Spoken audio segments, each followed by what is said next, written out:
आज पहिला श्रावण सोमवार आहे, तर मग आज भगर बनवते मी आणि ती पण गोड बनवते, तिखट न बनवता।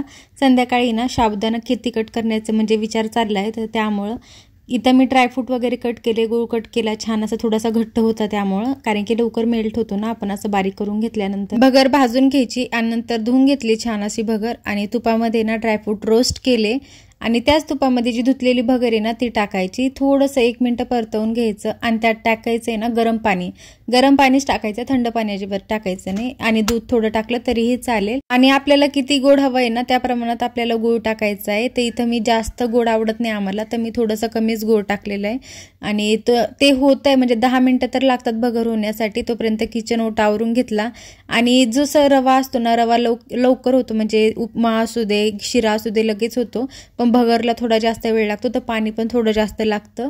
तर 10 मिनिटात माझं इथं झालेली आहे फराळ बनवून, आईला देते आता नाश्ता करायला। तसं तर तिखट भगर पण छान लागते, पण तिखटपेक्षा थोडीशी गोड चांगली लागते। तिखट जर भगर करायची असली ना तर बटाट्याची आमटी करावी लागते, जास्त काही मसाले चालत नाही। उपवासाला ज्या बेसिक गोष्टी चालतात त्याच्यामध्येच तिखट आणि मीठ आणि बटाटा एवढंच आणि शेंगदाण्याचं कूट, त्यापेक्षा ही गोड भगरच छान लागते। चला मी पण आता फराळ करते, बाय।